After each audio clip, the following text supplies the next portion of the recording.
Policías tras la muerte de 2 oficiales en un accidente de tránsito. Gran preocupación en la provincia de Buenos Aires.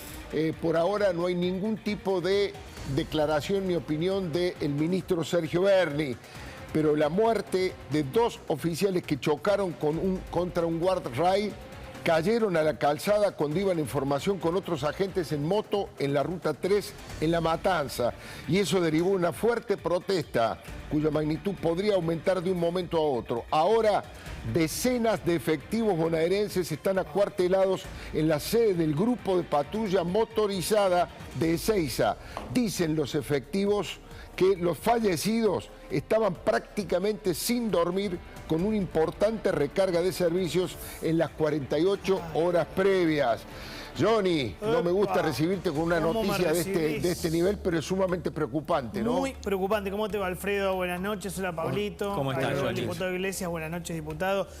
Muy fuerte. Estaba leyendo que la tragedia encendió otros reclamos, no solo por las condiciones de trabajo, sino porque los aumentos que habían prometido Berni no llegan. Y bueno, la bronca se hacía patente en estos intercambios entre los uniformados y ahora están autocuartelados, lo cual me retrotrae a ese momento de la pandemia. Claro. No te vas a acordar allá por mediados de 2020 cuando se acuarteló la policía. Y eso no terminó muy bien, ¿no? Bueno, y lo mucho que se acordará Horacio Rodríguez Larreta de esa situación, porque ahí fue cuando le manotearon parte de los fondos para darle a los policías bonaerenses que se habían acuartelado. Pero esto también habla, igual que muchos de los temas que hemos tratado en estos últimos días, Johnny, de un Estado ausente, un Estado que está discutiendo la agenda de Cristina y en temas que son menores y no atienden temas graves como esto, que ha costado, por lo que estamos leyendo en La Nación, la vida de 2 agentes policiales que, según dicen sus compañeros, insisto, hacía casi 48 horas que no dormían.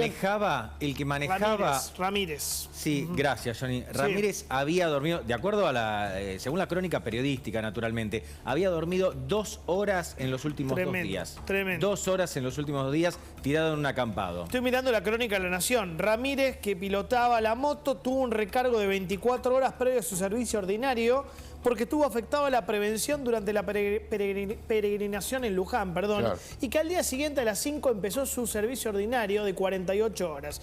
Le siguió un servicio en Quilmes de las 19 hasta las 4 el día siguiente desde las 6, uno en La Matanza hasta las 2 de la madrugada. Sus compañeros afirmaron que solo durmió 2 horas tirado en un descampado porque los jefes no quieren que bajen a la base, porque si lo hacen se acuestan a dormir, lo que es intolerable para un jefe. Muy fuerte, ¿eh? Es impresionante. No sé lo que opina diputado nacional Fernando Iglesias. Muy buenas noches. ¿Qué tal, Alfredo? ¿Qué tal, Johnny? Buenas noches. No, primero expresar mi tristeza por lo sucedido y me parece que en general, no conozco el caso en profundidad, me entero ahora, así que no quiero opinar, pero me parece que hay un problema muy generalizado con el tratamiento de las fuerzas de seguridad por parte de este gobierno, que siempre los ha subestimado, las ha culpabilizado y tiene serios problemas para conducirlas.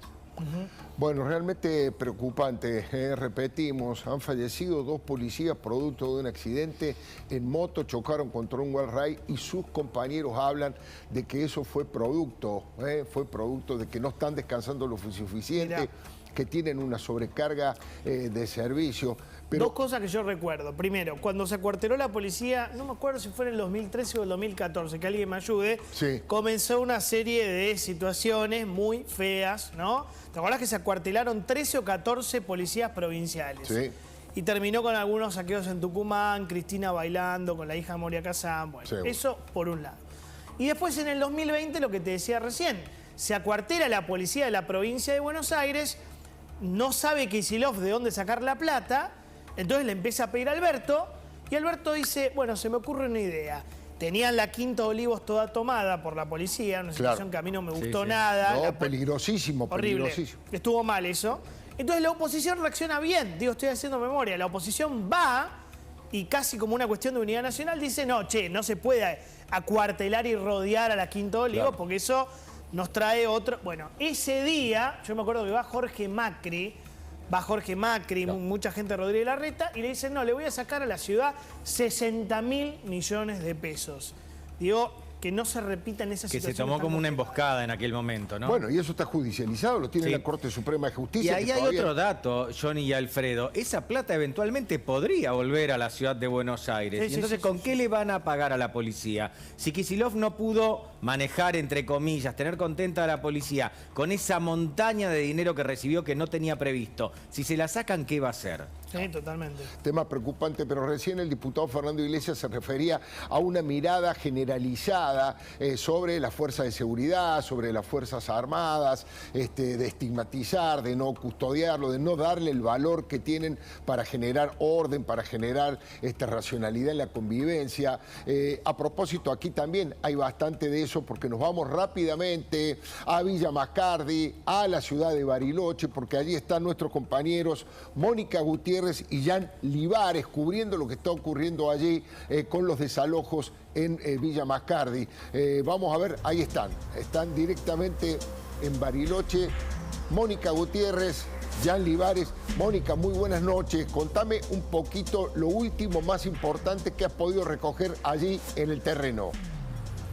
Bueno, te doy el cuadro. Buenas noches primero, Alfredo. El cuadro de situación. Hoy, durante toda la jornada, estuvo cortado el acceso a Villa Mascardi a la altura del kilómetro 2023 de la ruta 40 Sur. Hace apenas unos minutos, menos de media hora, ese corte fue liberado. Había sucesivos retenes a 20 kilómetros de Mascardi, o sea que buena parte de la prensa, salvo los que los encontró en la madrugada allí por alguna circunstancia, no pudimos ver de frente el operativo.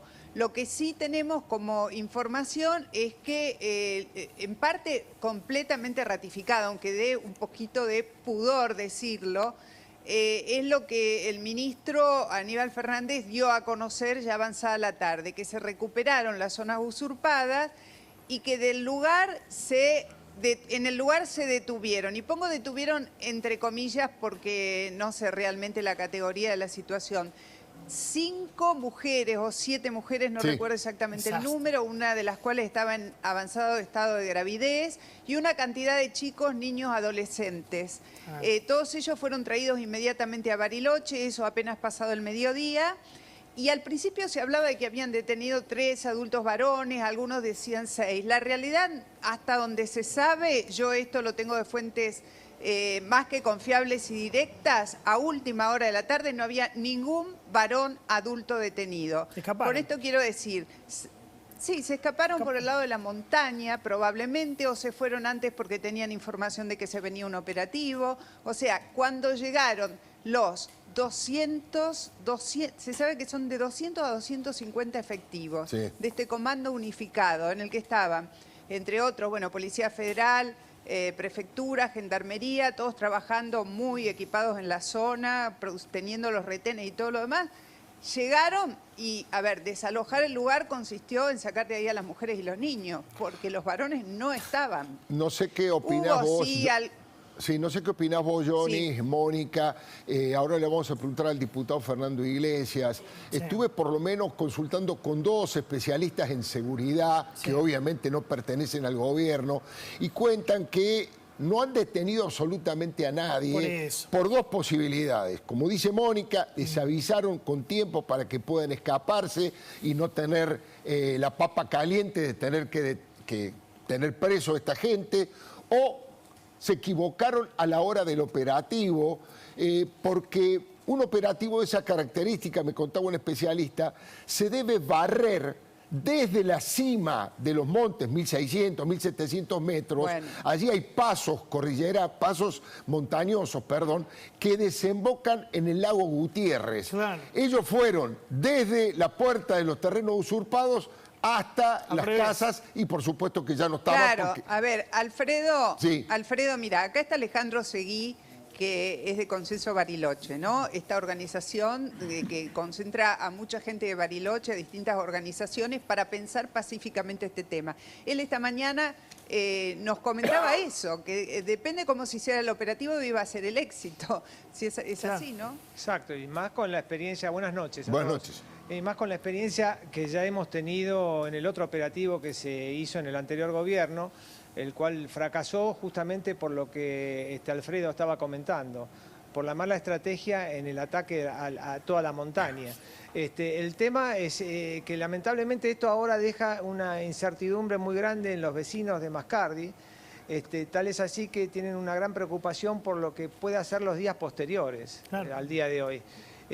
Porque realmente están en una indefensión terrible y bueno, la gente de seguridad que va a estar mañana, va a estar pasado, pero lamentablemente va a tener que quedarse por mucho tiempo ahí, porque si no vamos a tener un gran problema con toda la gente y por las reacciones de que esta gente que ha sido echada de ahí pueda tener con ellos, ¿no? Mira, nosotros ahora queríamos... Sí, perdón. Sí, perdón. Alejandro, ¿ustedes esperan algún tipo de represalia? ¿Es de esperar que haya algún tipo de represalia por lo que ocurrió hoy por parte de esta gente que se hace llamar mapuche?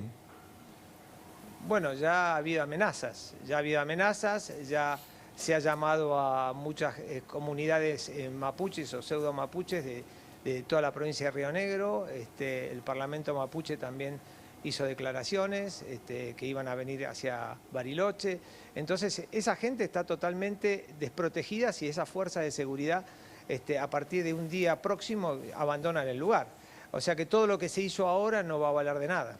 Mira, yo quiero hacer un comentario en relación a esto. Cuando nosotros llegamos hoy muy temprano, digo nosotros porque logramos llegar hasta ahí, apenas se hizo el primer corte, en el 2023. Allí nos dijeron fuerzas, representantes de la Fuerza de Seguridad, no puedo dar el nombre de los efectivos, que hacían un primer corte de prefectura y que 5 o 6 kilómetros más adelante hacían un segundo de gendarmería. O sea, el corte estaba a 20 kilómetros y que lo hacían porque imaginaban, escuchen lo que les voy a decir, que iban a venir grupos de mapuches a atacar desde Bariloche al primer retén y que si caía el primer retén iba a estar el segundo. Yo no sé si esto fue un relato fantástico, algo que se les ocurrió y que por esta razón no iban a dejar pasar a nadie. De hecho, en el retén quedaba mucha gente que vivía en el lugar que no la dejaban pasar porque les les prevenían que podían quedar entre dos fuegos.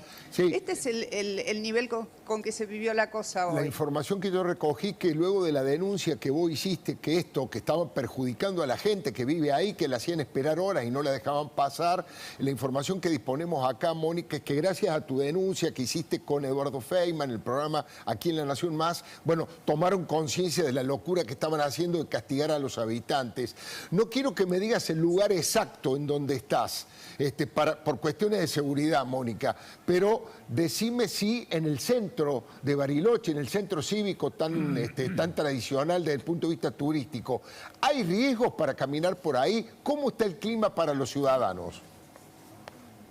Mira, hoy hubo una convocatoria que hizo el Parlamento mapuche que reúne a muchas comunidades, algunas de las cuales están, tienen personería jurídica, están dentro de la ley, conviven pacíficamente, pero cuando vieron esta situación convocaron a venir hacia el centro cívico. La verdad que acá no hay movimiento, sé que hubo un pequeño grupo a la tarde.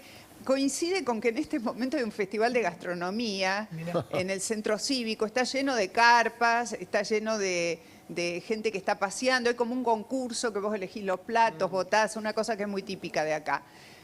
Lo que se teme son emboscadas, situaciones arteras de ese tipo, pero la verdad, yo hago votos por la paz en el sentido de que yo no creo que debamos esperar represalias, porque acá la mayor parte de la gente quiere que esto se resuelva pacíficamente. La gente quiere que se resuelva pacíficamente, quiere vivir en paz. Siempre el pueblo barilochense fue un pueblo que convivió con la mayoría de los indígenas que trabajan en la ciudad, codo a codo, y lo que ve la ciudadanía de Bariloche es que esto es un gran perjuicio para toda la economía de Bariloche, claro, y que eso se va a traducir en especial, y siempre el hilo se corta por lo más fino, en los empleos, en los empleados que van a perder sus trabajos si hay menos trabajo, si viene menos turismo, si lamentablemente también no se puede pasar por la Ruta 40, como hoy me contaba un amigo, que no tenía que llevarle los fardos a las vacas y no se lo podía llevar. Bueno, es un montón de consecuencias satelitales que deja el tema con el problema para la ciudadanía de acá de Bariloche, ¿no? ¿Y no tienen miedo seguir? Sí. Porque hoy dijo María Nahuel, la tía de Rafael Nahuel, creo que es la vocera de los mapuches, ¿no? Sí. Por más que nos saquen, vamos a volver. Siempre vamos a volver a nuestro territorio. Yo no les tengo miedo. 1 caerá, 2 caerán, nos meterán presos, pero saldremos, seguiremos luchando, porque así nos han dejado la orden nuestros mayores. ¿No tienen miedo de que vuelvan una vez que se retiren las fuerzas federales? Johnny, eso es lo que yo te decía de todos los vecinos de Mascardi que están con ese miedo. Claro. ¿No es cierto? Hay gente que en este momento, hasta el día de hoy, estaban haciendo turnos para dormir la familia. Mirá. Porque no querían estar todos durmiendo. Estaban vigilantes para que no les pase lo que le pasó a Dates en el último tiempo, que le quemaron la casa. Y bueno, los vecinos que siguen en este efecto dominó de destrucción y de violencia, están alertas con ese tema. Entonces, realmente ellos no van a tener ningún tipo de paz tampoco en estos días. Y menos, como te decía al principio, si las fuerzas de seguridad abandonan el lugar. Claro. El tema es que la gente siente y ha sentido durante este tiempo una sensación de profunda indefensión. Claro. La sensación del que vive en Mascardi puntualmente, y en Bariloche se dan algunas situaciones parecidas a escala más pequeña, es que el Estado los abandonó, los dejó librados a su suerte. Vienen, te ocupan la casa, te la apedrean, te la queman, te sacan a los empujones y bueno, problema tuyo, arreglátela como puedas. La presencia hoy de las fuerzas federales generó una expectativa, generó un entusiasmo, el hecho de que viniera un comando y se apersonara acá, porque significó, por lo menos en la imagen, un involucramiento del Estado Nacional que por el momento venía diciendo no, es cuestión de la provincia, es una cuestión regional, es una cuestión puntual. Ahora, de cómo termina esto y de cómo sigue hacia adelante la presencia del Estado Nacional en el lugar será la relación con la gente. Hoy yo cuando pedí por favor que levantaran de alguna manera el corte, es porque me di cuenta que la gente que hasta ese momento estaba muy paciente porque decía, bueno, están trabajando, el Estado está resolviendo una situación, empezó a decir, ¿pero cómo? No han detenido varones, esto está cortado desde las 7 de la mañana, son casi las 7 de la tarde, han pasado 12 horas, el ministro ha dicho que ya está todo resuelto y no podemos nosotros entrar en nuestra casa, no podemos seguir nuestro camino los que somos turistas, había montones de camiones parados con mercadería, gente que estaba a 200 metros de su casa y no la dejaban transponer, un papá que decía tengo a mi hijo enfermo, quiero entrar, en fin. A ver, la gente tiende a confiar y esperar la respuesta oficial, pero si esta respuesta queda a medias, además, ojo, cuando empezó a pasar todo esto muchos decían, esto es una pantalla, esto es un como si, inventaron un operativo para consolarnos un rato, ¿no? Claro. Bueno, Mónica, tengo una gran... Lo tengo que despedir a Johnny. No sé si querías decir algo, Johnny, antes. No, leí el tuit de Aníbal, el ministro de Seguridad, y te vas a dar cuenta que casi es un perdón, Cristina, casi con una culpa. Dice, el ingreso se hizo sin armas letales, no ha habido ninguna clase de represión, ni siquiera un rasguño. Como que actuaron con culpa los muchachos. Era lo que tenían que hacer. Bueno, felicito, tardaron 1000 días, pero bueno, era lo que tenían que hacer. Bueno, pero no han resuelto el tema. Claro, no han resuelto el tema, lo han postergado, lo han procrastinado, como hacen habitualmente todas las cosas. Correcto. Porque no solamente que los responsables verdaderos de la toma, los varones que estaban allí, han huido, los han dejado huir o se les han escapado, no importa, no están detenidos los responsables de cometer ese delito, los que están cometiendo hechos de terrorismo, dicho hasta por la propia gobernadora Arabella Carreras, primer tema. Segundo tema, políticamente, en su momento fue positivo que se sacaran de encima a Magdalena Odarda, que era la titular del INAI, que era prácticamente un grupo de apoyo a estos señores delincuentes. El tema es que quedó a cargo del INAI Luis Pilquimán, que es la misma línea, es el mismo concepto y son grupos que están dándole contención y apoyo a los mapuches. Pilquimán es el que llevaba en la camioneta del Estado Nacional a gente de las tomas. Por supuesto, es que lo alimenta con vituallas, con infraestructura, apoyo de todo tipo. Y como si esto fuera poco, ahora lo despido Johnny, pero esta es una pregunta para Mónica y para el señor Alejandro. Dicen que entre los que estaban adentro y que escaparon estaban... primero, Facundo Jones Guala, cosa que es difícil de probar, pero dicen que anda por esos lugares y todos sabemos que es prófugo de la justicia chilena, primer tema. Y además Matías Santana, que ha sido... El de los binoculares. El famoso, digamos, mentiroso serial que dijo que había visto con binocular arriba de un caballo cómo la policía y la gendarmería se llevaba a Santiago Maldonado y después fue el responsable de la muerte de Santiago Maldonado por haber hecho abandono de persona. Lo dejaron que se ahogara porque no sabía nadar en el frío del río, ¿no es cierto? Entonces, Mónica, coincido, por lo menos mi opinión es esa. Han hecho como sí, con toda la culpa del caso, pero el problema lo han postergado, no lo han resuelto, ¿no? A ver, la realidad es que no sé cómo se planificó el operativo, ni si hubo información previa. Lo cierto es que cuando llegaron al lugar, la gente ya, los varones no estaban en el lugar. Y obviamente las fuerzas recuperaron rápidamente el sitio, eran mujeres, eran niños, y se procedió en consecuencia y obviamente no hubo un rasguño, no hubo nada, no hubo, hasta donde se sabe, no hubo resistencia de ese grupo. Claro. El tema es los que ya no estaban en el lugar. Ahora, esto compromete de manera muy fuerte al Estado Nacional en mantener una presencia de las fuerzas federales permanente y hacer una tarea muy fuerte de inteligencia criminal en la zona para saber realmente qué está pasando y dónde está la gente. No, ahora, como ustedes bien dicen, este conflicto es parte de la grieta interna también del gobierno, donde un día van para un lado, otro día van para el otro, y de la connivencia de un sector de la coalición gobernante con esta situación, y además que se expresa a través de la titularidad del INAI. Y además dejar de romantizar como si fueran los revolucionarios de los 70 apoyados ahí por Vaca Narvaja, por Roberto Cirilo. Montoneros. Dejar de romantizar eso, Lo que tienen que resolver es la cuestión de fondo, que es la cuestión verdadera de los pueblos aborígenes. Hay muchas comunidades que están reclamando sus tierras. Seguro. Y que las tierras deben ser adjudicadas como corresponde, siguiendo los procedimientos legales, en el marco de la ley, aunque sea una ley. Pacíficamente, la ley establece cómo hacerlo, podrá ser imperfecta, todo lo que sea, pero mientras no se aplique la ley y se resuelva ese tema, se abre la ventana para que los oportunistas de turno, por la razón que fuera, lleguen a estas situaciones. No hay ninguna razón por la cual las comunidades aborígenes tengan que reclamar, ocupar violentamente los terrenos. Hay una ley y hay un Estado que debe dar contexto legal a esta situación y resolverlo, porque hay comunidades que tienen legítimo derecho a ocupar las tierras. Seguro. Mónica, entonces, esto no se puede hacer a los tiros. Sin duda, por supuesto. Tengo que despedir a Johnny Viale, te agradezco muchísimo, Johnny, te mando un gran